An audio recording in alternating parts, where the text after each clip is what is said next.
Hey guys, thank you for tuning in again.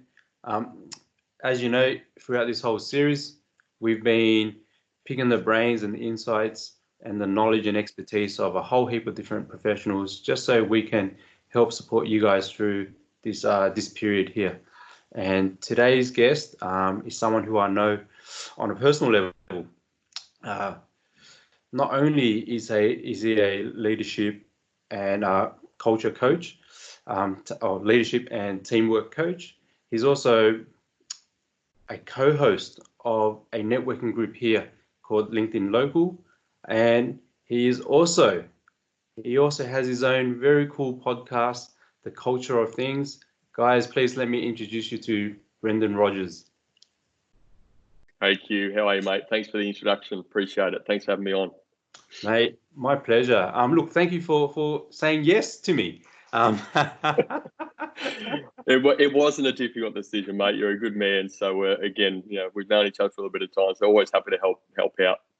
Mate, we really appreciate it. I know I've given everyone the really brief version of you, but can you just take a moment now just to expand on that and just tell us, exactly a bit more about yourself and what you do and how you help the business community?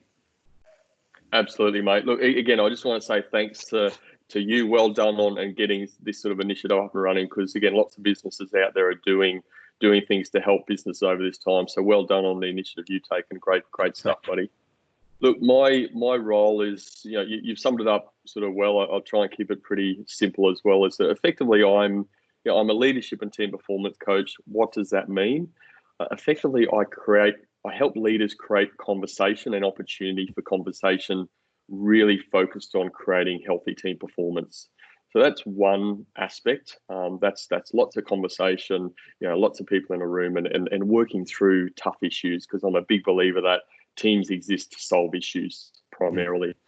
The other part of that is that, so that's where the team side comes in a lot, and there's a lot of work with leaders off the back of that as far as coaching.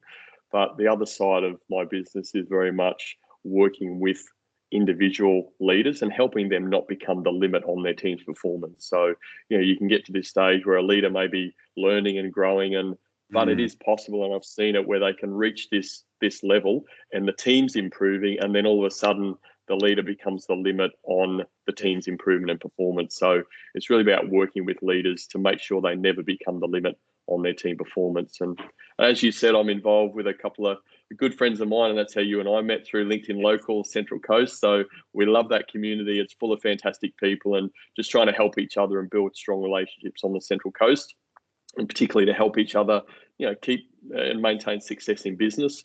And over this COVID period, it's actually been quite good for me. I've still been quite busy, like a lot of people, a different form of busy. But the podcast, mate, it's given me some time to get that up and running. I think I'm recording episode 7 today.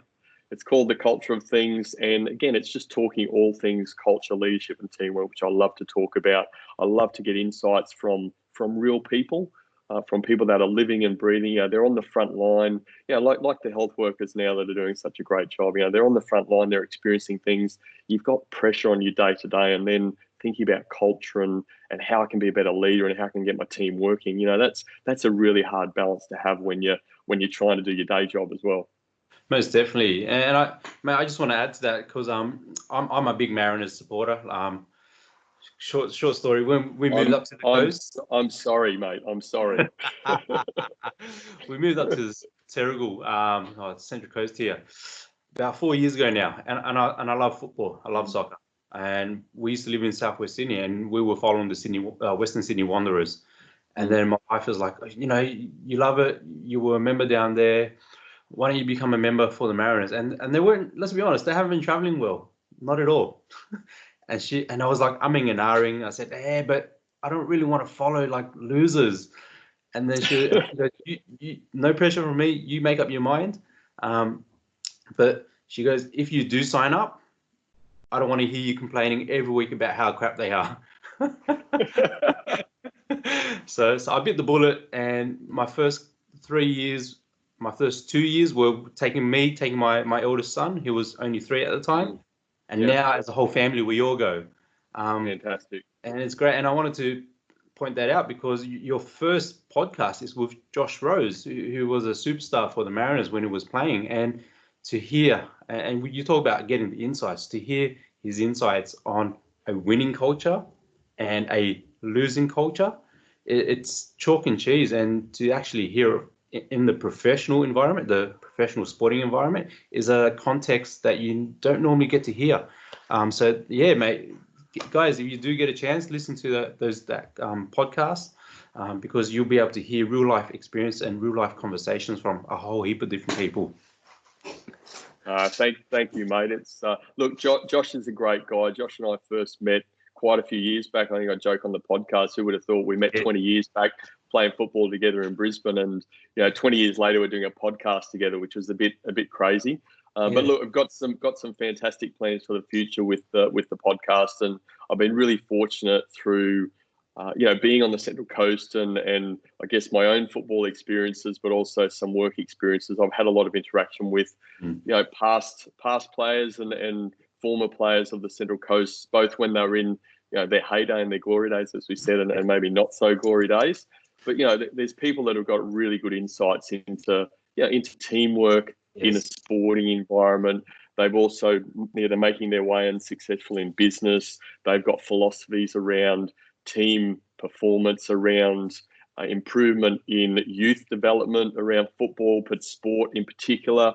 Another lady I'm catching up with, we haven't locked in a date yet, but Joey Peters, she was the Matildas captain for many years and one of the most capped Matildas players. And another lady I know quite well, she's so passionate about youth development and kids and sport, and again around football in particular, but she's doing great things up in Newcastle. So yeah, it's just really great. I'm so privileged to talk and know and just tap into the minds of these people, because they're real people. They're people like you and I, just trying to make their way, do some good things, and to really help other people. So I'm really fortunate, mate, to share some insights with these sort of people.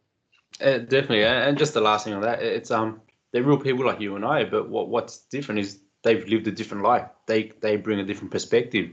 And that's how we get to broaden our world as well, by understanding and learning from people who have lived these different perspectives. So yeah, highly recommend it. But mate, talking about culture, talking about culture and teamwork, it's what you specialize in. It's what your expertise is in. Culture. It's one of those things where people say, I want a good workplace culture. I want to have a great culture at my business. They just say it, but they don't follow it up.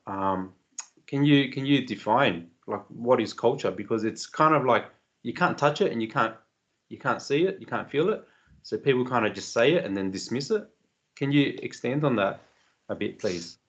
Yeah, it's a good point. It's really, and that's the thing that's scary for leaders. It can be hard to measure. It can be hard to quantify. It's not like a KPI, right? Where you've got maybe a sales target and you've either met it or you haven't met it. So it's I like to say it's not so black and white. It's a bit grey and a bit muddy, and that's the way great cultures evolve and develop. And I always say there's a quote there. Weak cultures rise out of neglect. Strong cultures rise out of deliberate intent.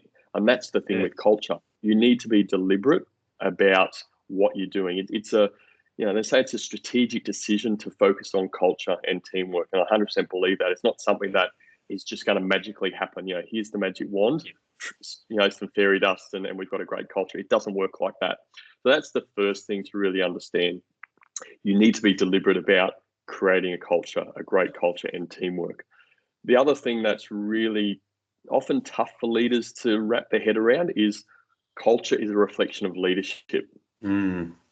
As you can imagine, leaders do find that a little bit hard to stomach, and they can take that a little bit personally, and it should be, because at the end, and it's not that leaders are trying to create a bad culture. Again, we all have blind spots. We have weaknesses. Some of us are a little bit more attuned to those weaknesses than others, and that's where it comes back to conversation. What I try and help create is environments where people can give each other feedback, so that we don't have blind spots. You may be doing a certain thing a certain way, and that's really detracting from the team's performance. And you don't know, and the team's not telling you. So how can you do something about it? So Yeah. you know, that's it, it's really those conversations that become really, really powerful. Yeah. And that's really culture. You know, it's the behaviors that you accept or behaviors that you don't accept. And it's like setting a standard, right? Go back to that KPI, the sales target example. That's a standard, right? This is the standard. This is what we're going to try and meet. And Yes. we do what we can, and we take steps and hopefully get supported to do that. Well, culture and behaviors are no different. What's the standard that we accept in our organization from a behavioral perspective that's going to help drive the right behaviors, which drives the right culture? Get clear around that. You know, get some clarity. What are the core values around that? And that's where, you know, core values can sometimes be seen as a bit of a wank word. That's because, in my opinion, people don't understand it well enough. They don't understand the value that it brings if you really do that well. It sets a standard. You can start to have conversations to that standard. It takes emotion out of the equation. It's like, hey, Yes. Q, you know, we said we're going to have open, honest conversations because we're trying to get the best result. I didn't feel like you've been that honest and open in that. You know, what's holding you back? You know, they're really meaningful conversations to have. Yeah. That's culture at the end of the day. Again, a bit hard to measure and a bit hard to put your finger on it, but you can be really deliberate about setting it up and making it very strong in your organization. And what happens then is when you've got a strong culture, the results, i.e. the smarts, people start tapping into the smarts of everyone. Okay. So you've actually maximized the performance in your organization because people are feeling safe, they're feeling supported, they feel valued, and they contribute so much to the organization. And that ultimately ends up, the bottom line is much better if you're getting the best performance out of your team that you can. Oh, most definitely, mate. It's we often forget that in most businesses, the biggest expense or the biggest allocation of resources is people. Is the human resource, because when business owners start to think of, oh, what can I do to grow my business, they start thinking of, you know, what can they buy, what's a new system they can put in place, what's a new product they can sell. But actually, if they had taken the time to, one, as you said, I love what you said, because leadership and culture, they're intertwined. If they'd taken the time to invest in themselves to become a better leader, which then allows the workplace culture to become more refined and more cohesive, then, as you said, the workplace environment is going to promote risk-taking, creativity, essentially better productivity. And then there's going to be a sense of accomplishment all around, not just from the leader who's actually looking after the KPIs and meeting them, but also on the ground level, where they're going to feel they're engaged in the whole process, every single step of the way. They've been given the freedom to be able to do what they need to do, and they're going to feel supported in that if there is a mistake, that the appropriate feedback is going to be given so that they can find a way to tweak it to move forward. Absolutely. Yeah. Very true, mate. I read something recently that, I say recently, it was probably about 2 years ago. That's recent enough. I don't read often. I'm sure you do, mate. You're a constant learner as well. But they said our leadership skills, our leadership skills come from our childhood, where our parents are our leaders, and the only type of, and it's no slight against, you know, older generations or parents, because we only know what we know. But they said, you know, their type of leadership was whenever we couldn't do something, they would just tell us how to do it, or they would just tell us no, or just forget about it, etc., etc. You know. So as we grow up and evolve into the workforce ourselves, that's all we know. So we kind of give feedback that way, or we lead on that front in an authoritarian manner. But as you, and something that triggered, because I read a post, would have been about 3 days ago, a question that we've all heard: is leadership natural, or is it made? You know, we produce it. I would like to get your insights on that, mate. Well, mate, again, it's really funny that you mentioned that, because the podcast released just last Monday.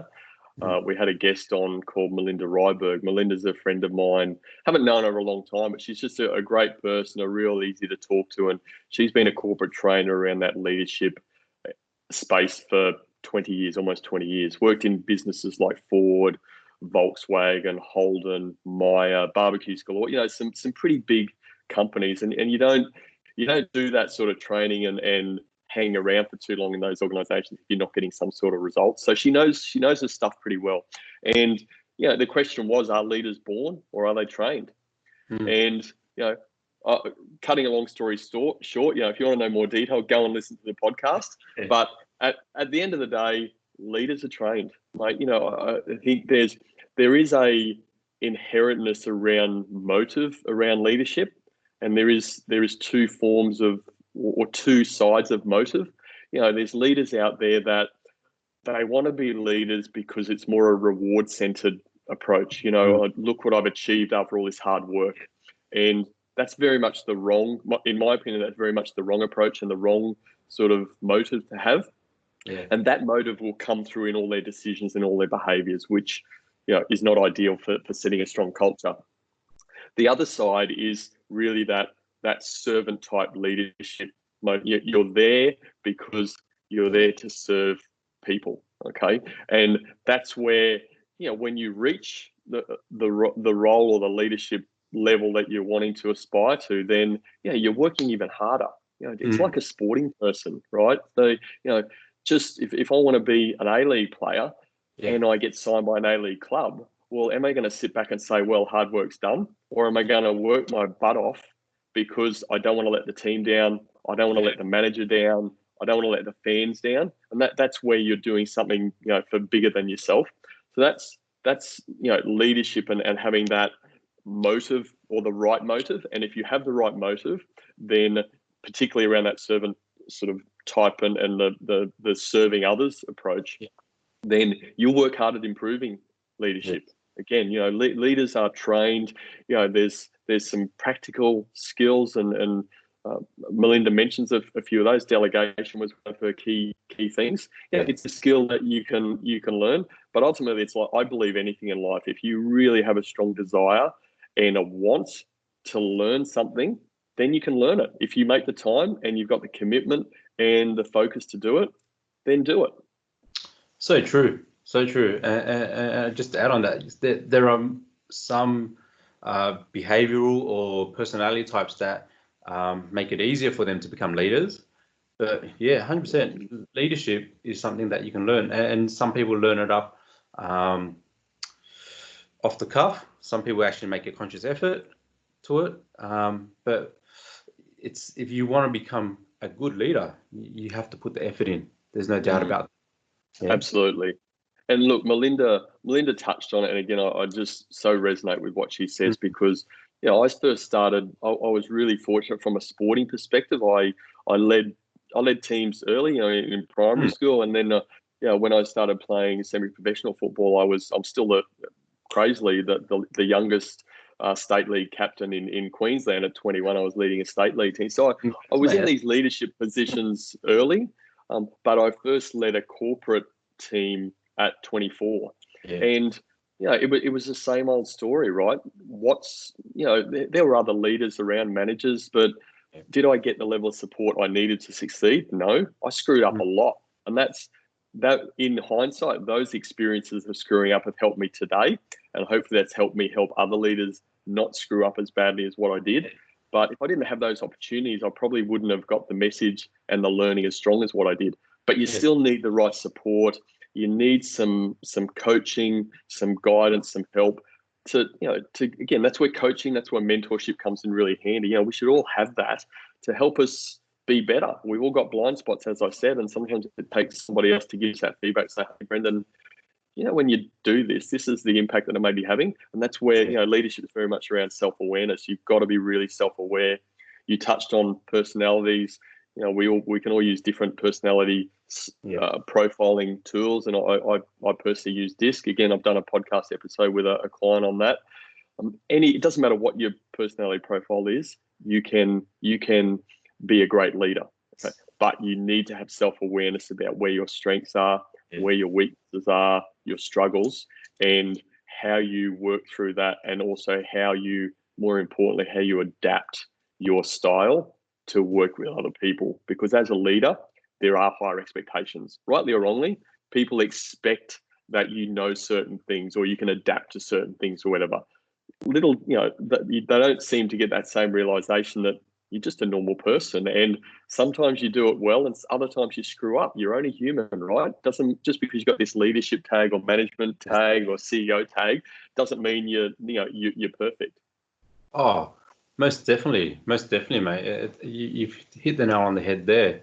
And you know how we talked about how leadership and culture, workplace culture, business culture are intertwined.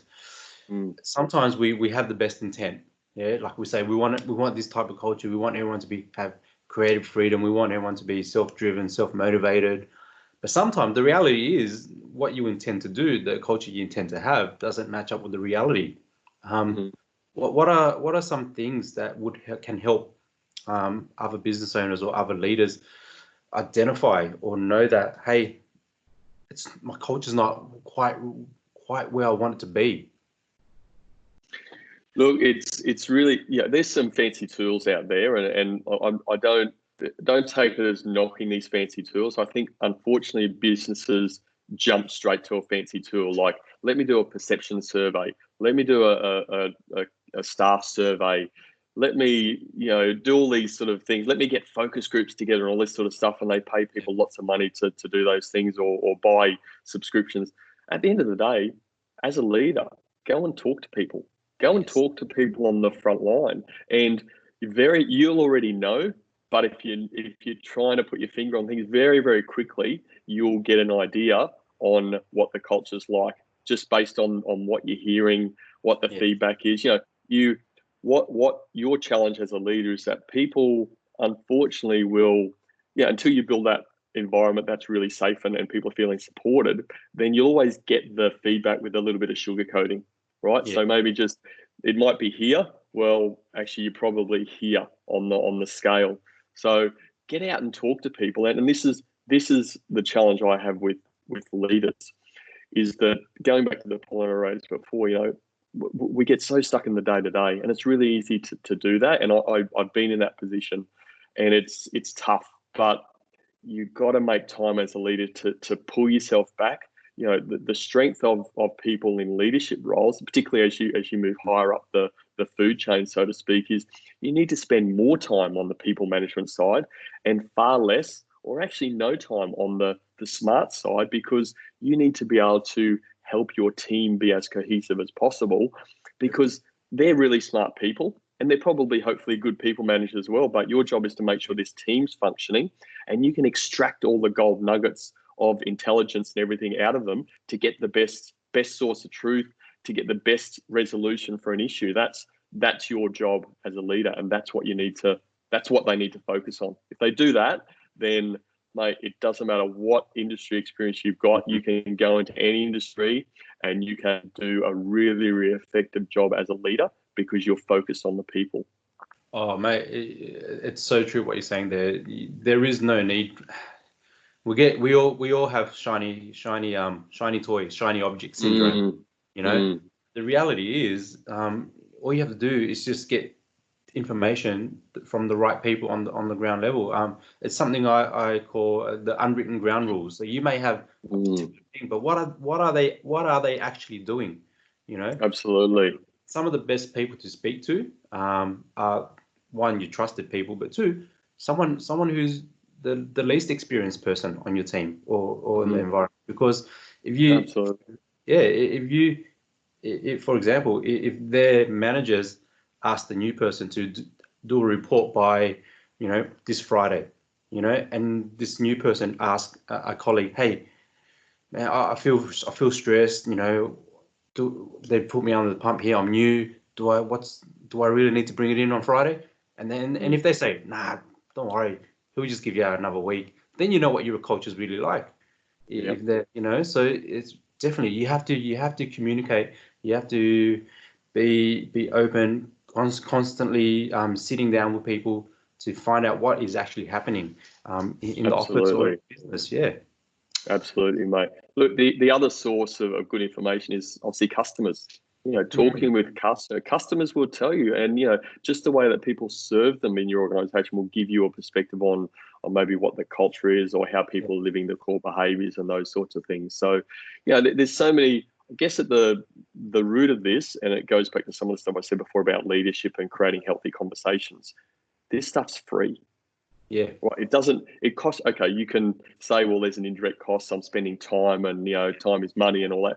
I get that. But, you're not getting an invoice for a subscription for a system. Spending time with people, quality time with people, having real conversations, getting to know them, building trust, developing that relationship where people will start to feedback, open and honest feedback is the most powerful thing you can do. And like I said, it's free. You don't need to pay anything for that. You just need to invest a little bit of time in doing it. Yeah, most definitely. And we normally associate culture with a workplace, a physical space. But with the way the world currently is, we're all working remotely. We have to be online, and we're working from a cloud space. How does that, from your own perspective, how has that impacted culture for those businesses and companies that are working remotely? Look, it's again a really good question and a something that in my mind before this, if you pick this situation, if you had this magical crystal ball that we all wish we had, and you said that this situation is going to happen, or this is going to be really bad for businesses, cultural wise and teamwork wise. But in my experience and with my clients, there's been some really good learnings. Some of them working in the space I work in, I'm really pleased that they've got to this realization, because I guess I knew that, but they weren't quite maybe getting the concept. And one I'll particularly talk about is nothing brings a group of people together as a team more strongly than a commitment to a collective goal. Yep. So if you think about that situation, now a collective goal at the moment, it's the words may be slightly different, but it's pretty simple to get everyone on the same page in a team and say, well, our collective goal is to get through COVID or to keep everyone in jobs. It's something around this immediate crisis. So actually the feedback I've had from a number of my clients that maybe were a little bit challenged with that concept around, they use this word team really loosely, but okay, what are you working together on as a team? And they can't answer that question. So they've sort of failed the first test of actually being a team because they're not working together to achieve anything. So that actually, as sad as it is that we're going in this situation today, and obviously businesses have been affected. I mean, my business has been impacted, like anybody else's, but there's been some solidification, I guess, of the learning and the realization of the learning that, hey, this crisis has brought our team closer together. We're actually working as a team much better than what we did before, because the goal is clear and we've sort of taken our department hat off and we're all working together to help achieve this collective goal and to get through this crisis. The other part of that, which this is where my clients have really educated me, is that there's four types of meetings. There's the daily check-in, or some people call the huddle. There's the weekly or the fortnightly staff meeting, preferably weekly. There's the monthly or ad hoc strategic type meeting, and then there's the quarterly strategic meeting. They're four basic sort of meeting structures. Again, no need to go into that in this podcast, but what I generally say to clients is that if you weren't to do one of those meetings, probably the least important is the daily check-in, okay? Now, but over this time, the realization is that has actually fast become the most important meeting that they have. People checking in at a certain time every day. Now, most pick, 8:30, 9 o'clock is pretty standard time. 8:30, 9 o'clock, everyone dials in, Zoom, Microsoft Teams, whatever the choice is, and they just check in first and foremost. How are we going? How's everyone coping with this? And then, part of the process of a daily check-in or a huddle is, what's on your plate today? Just two or three things, where's your focus? And the team understands where everyone's at. They know where they can support each other. If doing that well normally removes the need for unnecessary email crap because everyone's on the same page. So they're two really big things in my mind that, again, one I knew around the collective goal and was, hammering that bandwagon from time to help people understand. But the daily check-in, how that became the most important meeting for these teams, because people were missing that human-to-human interaction. They wanted to connect just to say, how you going? And you know what, like we're doing today, mate, you can see, my office behind me, I can see where you're at. You actually get to know a little bit more about people. Oh, Q, what's that on the wall there? I didn't know you were into, Bill Bryson or whatever. You actually are creating a little bit more vulnerability about each other. And that I don't like the virtual backgrounds. I just, again, I don't have the background to make it look any good. I look like a scary person with the, you know what I mean? Like it hasn't got the right background. But why put that up? You're sort of putting up a charade. Let people into your home. I mean, I've done some sessions and the dog's been on my lap. Again, no one's been, they just get to know a little bit more about you. So it's creating that vulnerability. When you've got that strength and starting to build those relationships, vulnerability happens, and that creates better conversation. They know that you're coming from a good place. Again, I'm a massive supporter of Q. Have you ever woken up in the morning and said, I'm going to do a bad job today? No, I don't think, realistically, would anyone do that? And this is the thing, we work within tough structures and sometimes, regulations and all that sort of crap and politics in offices can happen. But generally people want to do a good job. Our job as leaders, wrapping this up, is to help people do that and provide the support so that they're waking up in the morning enthused, excited about helping achieve a greater thing other than themselves and what they're doing next, and drive that forward and help the organisation be better and help their team be better. Oh, mate, you've hit the nail. I think that the key there, what you said, is no one wakes up or no one goes about their work or the daily life with an intent to stuff up or to do something wrong. We always have that. It's innate within us. We have the intent to do what's best, but sometimes we make a wrong decision or a wrong choice. And as a result, the outcome is not what we expected it to be. But the intent was still there to have the best day or to do what's best for yourself or your team or whatever it is. Absolutely, mate. We have to remember that as leaders, that things may not have gone to plan, but they still had the best intent. Yeah. Always. Intent is the key in so many things. The intent behind everything. It goes back to that motive I said. You can still be a leader, but if your intent is more around reward for me versus serving others, then the decisions that you're going to make are going to be very different, and that will flow through the organisation, and that culture will become more self-serving. And that's where we go back to that phrase. Culture is a reflection of leadership. Oh, 100%, mate. I have a quick story to share because, of course, the intent and the collaborative goal. So, I became back in the day when I was educating. I became a assistant principal after 2 years of teaching. At the time, I was going to say you look like an assistant principal. Thanks, mate. It must be the collared shirt. It is, mate. It is. Very good. Sorry to interrupt, mate. Sorry to interrupt. I love it. That's why we get on so well. Go on, buddy. But because I jumped the ranks so quickly, so suddenly, I felt like an innate pressure to deliver. So my intent was to.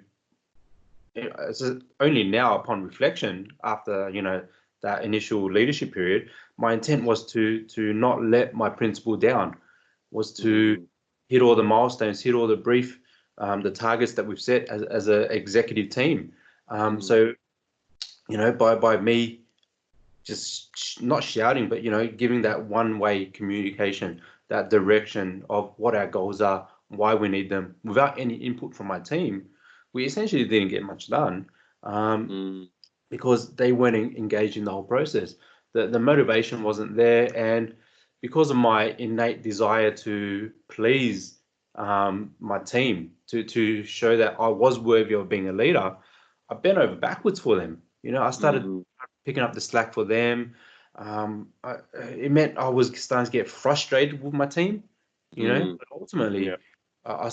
ultimately, at the end of the day, I was frustrated with myself because I was like, if this is leadership, then it's shit because it's not what I signed up for. Yep. Okay? Yep. But the turning point for me was to have structured communication. Mm. And because I then realized this is what I'm being told to do, but is it what they want? How can I support them in Mm. achieving what's best for the students? And once we started doing that, being able to sit down, gain insight into what they want. So it was something as simple as, hey, Mm. these are our goals. How can I help you to support them? But also, what do you want to achieve out of this as well? And some of them were like, with the whole education system, a lot of them were temporary engagement contracts. They were like, I want a Mm. permanent job. Okay, so if we can facilitate this and get results here, this will look much better on your CV, and it will allow you to talk more confidently about it when you go into the interview process. Mm. So from that point on, we could see that by having regular structured feedback, structured communication, I was able to, one, provide point of need support, point of need training to them, but also they started to take ownership Mm. of ideas. I allowed them to uh, take an idea and go with it, allow them to be creative, have that freedom because no one likes being micromanaged. Mm. As a result, we productivity for teachers was, I wouldn't say increased because they're already hardworking, but it was more effective productivity, Mm. and it fostered improved learning and results for the students. So, and more than that, and this is what I think brought it home for me, I was able to foster um, the personal and the professional growth within them. So increasing their capacities as teachers. And I'm proud to say that some of the staff that I had under my team then had gone on into leadership roles, you know. Mm. So taking it away from me, but back to them so that they can continue to achieve what they want as well was a massive learning curve for me. Mm. And look, it's an awesome example that you share. And think about a good measure of a leader is not what they're doing today, but it's what their people are doing tomorrow, isn't it? So Yeah, how have they developed? How have they gone on? Whether that's in the organisation or whether it's succeeding somewhere else, because that's where their journey's taken them. We need to hopefully be proud of our contribution yeah, of that as leaders to help them develop.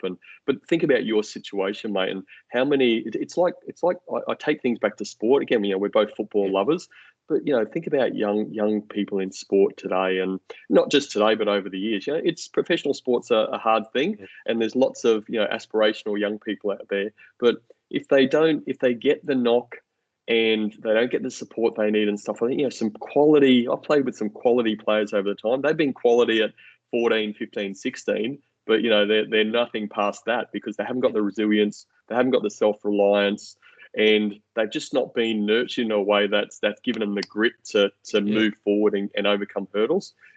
Think about that from a leadership perspective. If you didn't have some of that self-reliance, some of that grit, then your experience would have remained a bad experience, and yeah, the potential of you as a leader may not have ever been realized because you'd be like, no, last time I did that was terrible and I don't want to touch it again. I mean, how many people are we putting through that because we're not giving them the support, the coaching, and companies especially are not, they're just saying, you know what, you're really good at your job. I think you should be a leader and you'll do a great job. Here you go. And yeah, that's what a lot of them do. And then again, like some of them work through it, yeah. others and a lot think, oh, this leadership thing, this is not for me. I don't want to do this crap. This is too much stress, and it's the worst job in the world. Put me back to where I want to be. And So so, and it impacts confidence, doesn't it? It's a yeah, it's a big problem. yeah, yeah. People get promoted to leadership um, roles, and they get given leadership roles and responsibilities based on the wrong things. So Absolutely. yeah. Yeah. So we have to um, change the discourse on that so that we can get not just ourselves, we understand this, but the wider community to say that, hey, just because you're great at writing or you're great at punching numbers doesn't mean you're going to be a good leader. And Absolutely. they may just love that technical work and they're happily there, Yeah.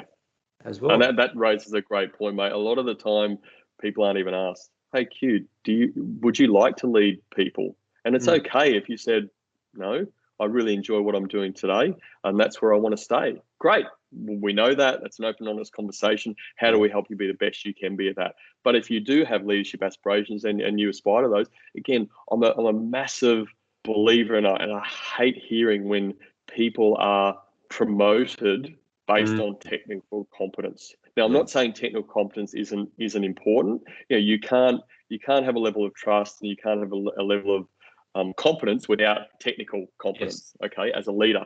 But if you're promoting people and moving people into leadership positions based on technical competence over behaviors, it's a recipe for disaster. The people who have the right behaviors, the right mindset, the right virtues around themselves and their impact on others and behaviors and that sort of stuff, then if they're not quite up to speed on the technical side, they'll get there because they've got the right mindset, they've got the right behaviors.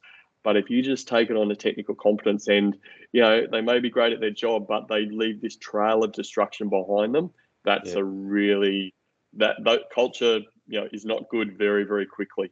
Yeah, most definitely. 100%. 100%, mate. We've covered a whole range here of leadership and cultural points. If you were to narrow it down into, say, 3 key things, what are the 3 key things to look out for or to implement or to take action on to either build your leadership or fine-tune your workplace culture? What would that be? Well, I think there's a couple of angles we could take, but let's focus on the individual leader because I think this will relate more to to a lot more people straight away. So if you're an individual leader, either in your business or leading a team in a corporate organization, one of the first things that I believe you need to do is ask for feedback. How am I going as a leader?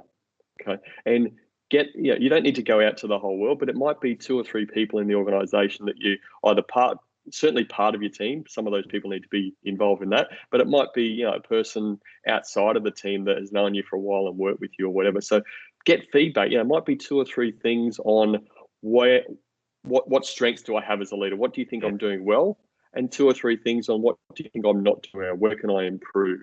Right? Yeah. Because then you're removing some of those potential blind spots. Okay. If you know about it, again, and some of it might be perception. Feedback's a choice. You can take it on and not do anything about it, or you can take it on and do something about it. It's like a gift unwrapping. You keep it, or you re-gift it. You put it out to someone else. So feedback and asking that question is absolutely vital. Then what you do with it.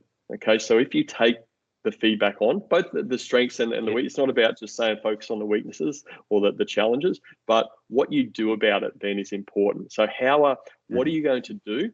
So this is your current level, and where do you want to be? Your future level. Okay, then how do I get there? Okay, and I'm not saying this is a process you do by yourself. Again, your team may be involved in that. Your leader, so whoever's you report to, or maybe you've got a coach or a mentor or something like that, somebody that can help you be accountable and just keep you on track. What are the steps that you're going to take to move from current to future? Okay, and that is coaching in a nutshell. You know it. I mean, you're a coach. You do it in your business.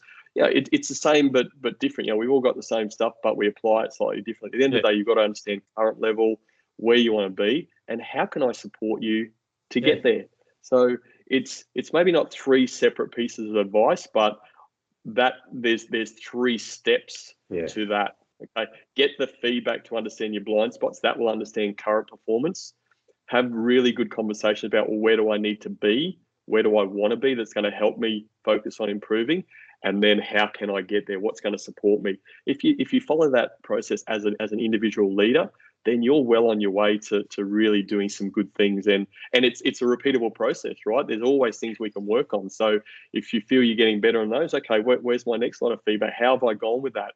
how do you think I've adjusted to this? Am I doing what I said I did? And asking people to keep you accountable. Hey Q, Yeah. we spoke about this, and that meeting, like I saw you, maybe you fell into a bit of old behaviors. You know what, Brendan, you're absolutely right. Thanks for keeping me on spot. I'm doing it because I care about you and I Yeah. care about improvement, and that it comes back to that intent, right? So if we do that as a starting point, it will just make a massive difference to absolutely anything that you're doing. Oh, most definitely, mate. And I'll just add on to that, like we talked about before, but one, having that collaborative goal. So I'm sure wherever you work, there's a business or the company vision. But as a team, what's that collaborative goal? What are you all striving for? What are you aiming to hit? Because because we have to get them to understand and make them realize that they have an active role to play in this as well. Which is Absolutely. really key. And then you talked about this right at the start, and the next thing for me is the standards that you have around behavior.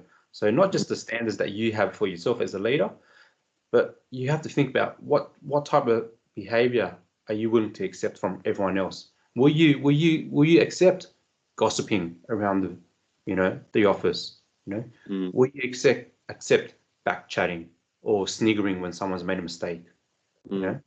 Or is the standard that, hey, if someone's made a mistake or there's been an error made, will you have that supportive feedback to, pinpoint it and help them through it so that they can, not make it again? And last but not least is communication. This is from my experience. This is the one that people go, oh, do we really need to have another meeting? Do we really need to talk about this? But actually, if you have it in a structured way, where it's a singular focus, hey, this is our fortnightly feedback conversation. How have you found this? How can I support you? What are some challenges you anticipate coming up? Then you're able to gear them up to provide them with the tools to succeed moving forward. And that's kind of the culture that most people talk about, but struggle to action on. So Mate, look, again, you raised so many good points, and then sort of reinforcing that. A mentor of mine, trying to think of the exact quote, hopefully I don't get it wrong, but he said something like, "There's so much good on the right side of a conversation." yeah, So but again, it's like the feedback process. I said it's if you take that even down further to the root cause of so much evil around culture is that people aren't having the conversation they need to have. yeah, So when you see a behavior, and this comes through in the stats, I use some team assessment stuff, and that's, I wouldn't say it's scientific, but that's where, if leader wants to see something firm and concrete, well, here's a team assessment. We do that. The whole team understands that and answers the questions. Then we debrief that and we get focused on a behavior, and it's the team. It's, so many times I do that exercise, and it's a process around it, but people look, oh, I don't think we're like that. Oh, well, hold on. Everyone in the team, I can see the individual results as well if you want me to show you that. But this is the team result. So you can't say as a team you don't agree with that because you answered the question that way, right? So these sort of things become powerful instruments to create conversation. If you focus on the instrument or the tool, you miss the focus. The focus has to be on, these are tools that create opportunity for conversation. Then you've got to be courageous enough to actually have the conversation. If you do that, then the world changes, right? yes, I'm not a mind reader. You're not a mind reader. We need to have a conversation. If there's something that's troubling us or impacting on us working together well, we need to be able to talk about that. yeah, Now, you have a foundation of a relationship. This is why I'm a big believer that relationships are just so powerful. If you have strength in your relationship, then you feel much more comfortable about having that conversation. I'm not having a conversation with you because I want to have a dig at you. I'm having a conversation with you because I care about you and I want to help you improve. And you care about me, so you want to help me improve. And that makes conversation so much easier if you have the right intent around that. Oh, 100%. It's the purpose and the intent of the conversation. So because that changes the whole demeanor of the conversation. Mate, Agree.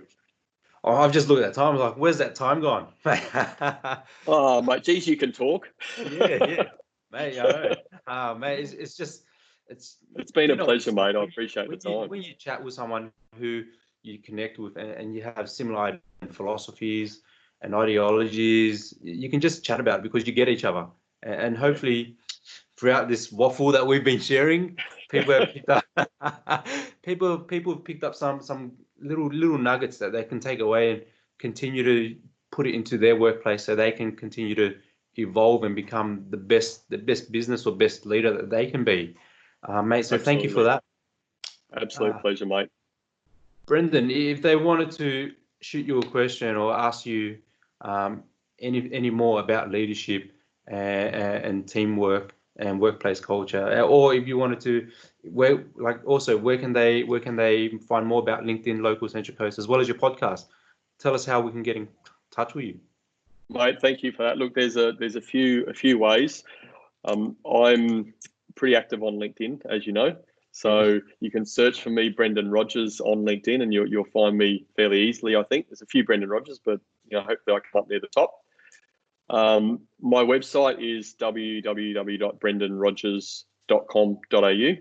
So you can contact me through my website. My email is brendan@brendanrogers.com.au. So either through LinkedIn, through my website. Feel free. Again, you can, I do a weekly podcast. I do a weekly blog. It's all on my website. I send out a weekly newsletter each Monday morning as well, which is a bit of the culture of things update. So, what's happened in the podcast, a blog, and just a few things to action and ponder. So trying to give people, just like what you're doing, mate, just little snippets of information that doesn't overburden leaders, to think, oh, geez, and I've got to do all this as well. Just little snippets that if they just focus on these things during that week or over the course of their leadership journey, that it will help them become a better leader. So lots of tools out there. Again, there's lots of great people like yourself doing lots of great things in that leadership and team performance space. So I'm a big believer in, if it resonates with you, then go with it. And again, that's the thing that we do. We can coach, but people have to feel like it resonates with them, or they got to feel like, that's the coach that gets me more. That's what's most important. So even if people contact me and we have a conversation, that I've done it on more than one occasion, that it's maybe we can sense when people are maybe not quite aligned, or they're not quite what they're quite looking for. Then we can certainly point them in the right direction. So anyway, look, I've added a bit more to it, but they're all the places you can find me, mate. I'm fairly active online, so it shouldn't be too hard to find. Definitely get in touch with Brendan, guys. And just a heads up, if you do type in Brendan Rogers coach, your top search will be the former Liverpool FC coach who was sacked many years ago. Yes, and do you know a sort of funny story, I suppose, but David Moyes, who, as you know, used to be Everton manager and Man U manager, he sent me a Facebook connection request. This happened some years ago. Yeah. And I was connected with Moisey for a couple of weeks until he realised, oops, I've got the wrong Brendan. Not that I'm that active on Facebook, but that was a nice little thing for us. I won't share on this episode a couple of screenshots I took of his feed, because it was some pretty. He's got a bit of good Scottish humour, David Moyes. Anyway, what you need to do, mate, when you're searching, is either put Brendan Rogers Central Coast or Brendan Rogers Leadership or Brendan Rogers Team Performance, and I'm pretty sure I should come near the top then. Forget about Brendan Rogers, the Celtic manager, mate. Oh, sorry, Leicester manager now. He's a has-been.